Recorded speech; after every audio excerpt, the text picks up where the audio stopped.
What's that in the sky? It's a bird. It's a plane. It's Talk Geekly! Holy Hogwarts Express, geeks and geekettes. Tom here, the resident Kryptonian, and welcome to Talk Geekly, your weekly stop for video game news, comic book reviews, and of course, so much more. Now, I do want to start off today's episode just talking about what I was doing this past week. I spent all my time on Magic the Gathering Arena on my iPad. That's right, on my iPad. I actually didn't even know that this released already for iOS. I know it's been out for Android for quite some time. Of course, obviously I was playing on PC way before that, but now having it on my iPad, wow, what a game changer. Like seriously, I'm sitting in my theater room, I'm sitting upstairs in the living room, and of course, I'm sitting in the bathroom. Being able to play Magic the Gathering Arena wherever I want is awesome, and I highly recommend any of you Magic the Gathering geeks out there, you've got to try it out on your mobile device. And if you don't think that, playing it mobile is good for you, let me tell you, it definitely works. It's on par with the PC version. The only issue I had with it is when I've got more than like 15 creatures on the field. It gets a little clunky at that point, but if you're playing a quick burn deck or something like that, you're not going to run into that problem. That's just, I like to build massive creature decks, overrun decks, army decks. So that's kind of where I've been going, especially this last week, doing some historic ranked. So glad to say I'm getting a little better. I'm only a silver 2 right now, hoping to continue ranking up. But yeah, that's about it for me for this week. I hope you guys are having fun out there. But of course, let's jump into what we always do at the beginning, and that's that news. This week in Geek. So this week we're doing a little stroll down memory lane. Back in October, we actually talked about the Xbox Series X fridge that Microsoft had given to Snoop.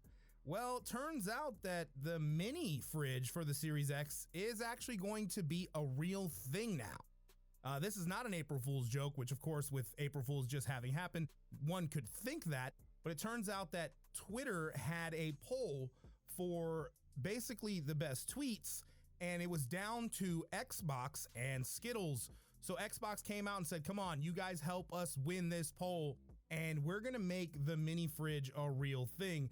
And well, guess what? They ended up winning the poll just barely, 50.5% to Skittles at 49.5%.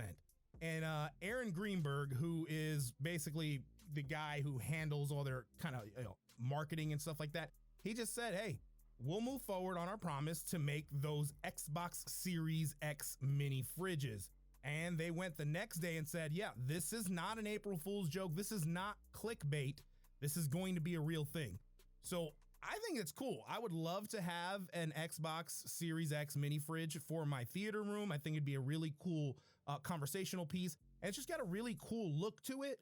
I don't know how you guys feel. Please let me know on the Facebook. Let me know on the Instagram what you think about an Xbox Series X mini fridge. And do you think that Sony might follow suit? So touching back to the realm of April Fool's Day, one of probably, for me at least, the worst April Fool's jokes, one that hit home for me, was from Bruce Campbell. On his Twitter, he actually dropped what looks to be a script, a sheet from a script, just a small scene, and just read it to you. Let me tell you what it breaks down to. You got this front door opens, a disheveled man steps through the doorway. Strange can't help but notice that the man has a chainsaw where his right hand should be. Oh, yeah, of course, this is a piece of the script for Doctor Strange in the Multiverse of Madness. It goes on, the disheveled man says, "Who the hell are you?" And then Strange, cautiously, "I'm looking for the Darkhold." Disheveled man, "Never heard of it." Strange, "It's an ancient book of magic, a grimoire of darkness and evil."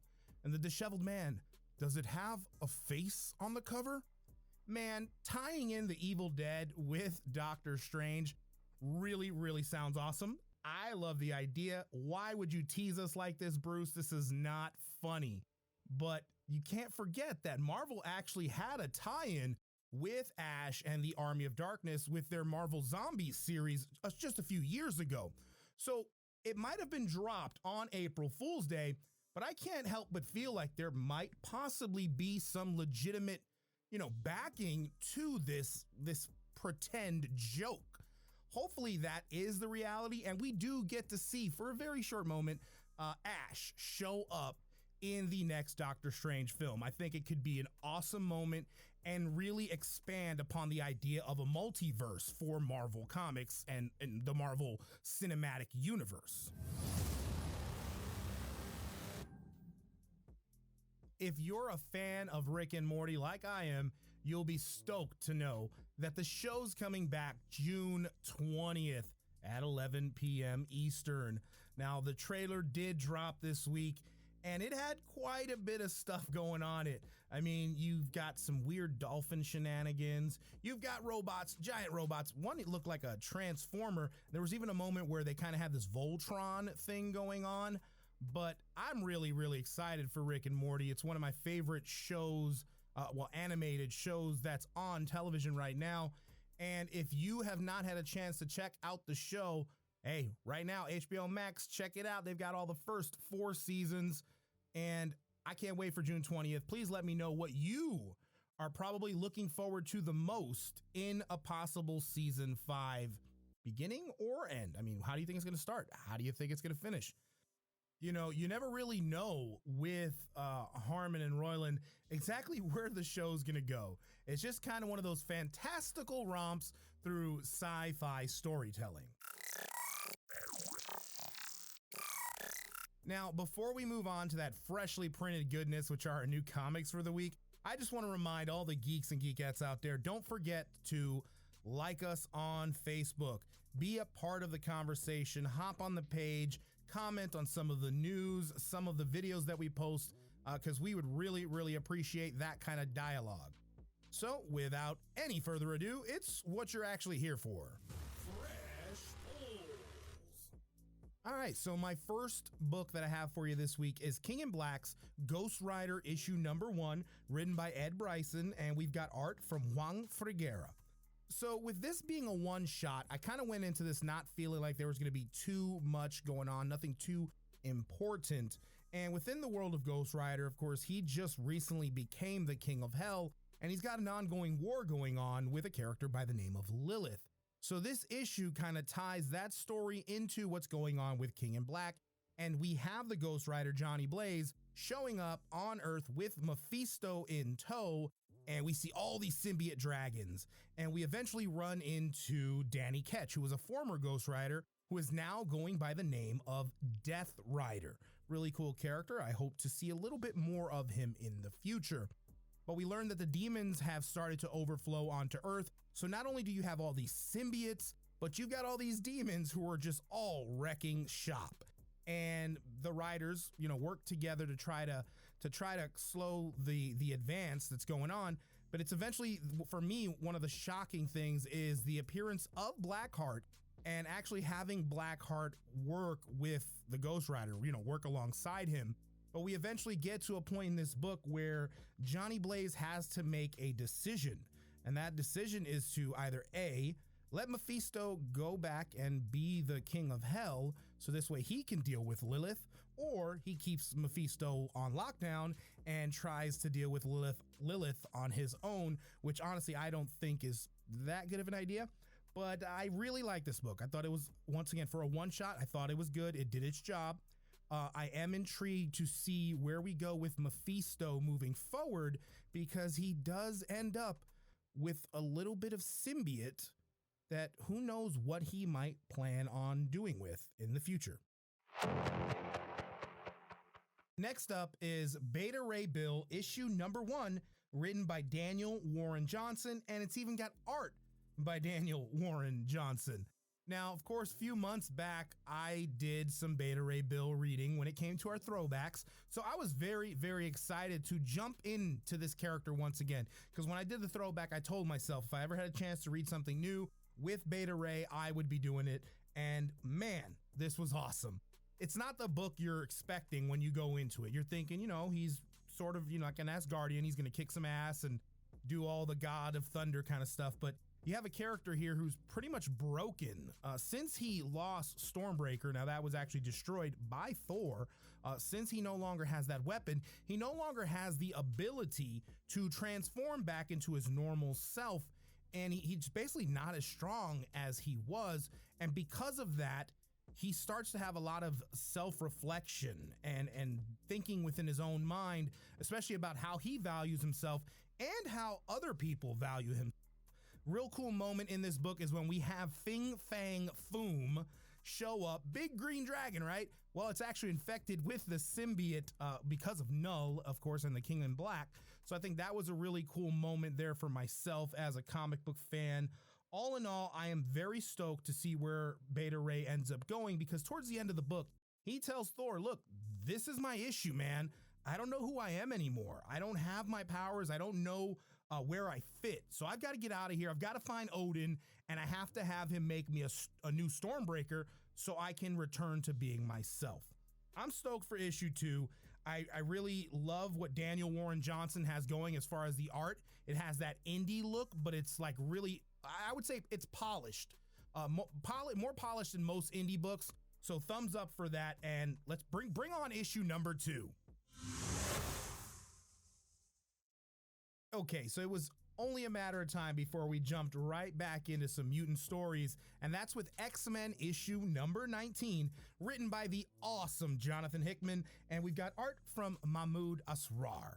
Now, we're picking up right where we left off on issue number 18 with the members of the X-Men, X-23, Darwin, and Synch still being trapped within the vault with the very mysterious children. And what I love about this issue in particular is Jonathan Hickman's way to give you so much history in just like 3 or 4 pages. Now, this issue deals with a lot of timey-wimey stuff, and that's how he's able to do it, but it doesn't feel wrong. Like, everything makes sense. You've got the characters basically, since they're in the vault, time moves differently. So they're 100 years have gone by. And it's just kind of insane to think about and see how they get used by the children. They think they've got the upper hand. X-23 thinks, we got this. And it turns out that they don't really. And now we have the children using them in ways that I don't really want to, spoil it for you. But let's just say that it's definitely going to be an evolutionary leap for the children. And they are certainly going to be something that the X-Men and the entire nation of Krakoa are going to have to keep close eyes on. Now, we do get a moment where, unfortunately, all the members that were trapped in the vault do die. But of course, with them being mutants and their ability to come back to life because of the powers of Krakoa and the Five, we get the characters once again. But there was this connection made between 2 of them that's no longer there, because when they have that backup, when they come back, they lose, they basically lose some of their memories. Only one of the members still has his memories intact. So I hope to see that we eventually get those characters together again and possibly touch on that love that was budding between the 2. I unfortunately am going to have to let you know that this is going to be the last X-Men book for a while. Turns out that the next issue number 20, did get pushed back, and we're not going to see that till sometime around May 26th. Huge bummer for me, because I am a massive X-Men fan and I have been loving every minute of this, but I do know that when that book comes out, it'll be right around the time to start really getting, hyped up for the Hellfire Gala, which is going to be Marvel's big event for mutants this summer. So that's definitely something I'm excited for. Just keep giving me more mutant stuff, Marvel. You are firing on all cylinders, and thanks so much to Jonathan Hickman for having started this whole thing. There you have it. Hot news and even hotter comic books. Tom here telling you thank you so much for listening to the episode. Don't forget to check us out on social media at Facebook, and Instagram. Of course, don't forget to check out the YouTube channel where you get to watch animated versions of this very show. And as always, keep it geekly. What's that in the sky?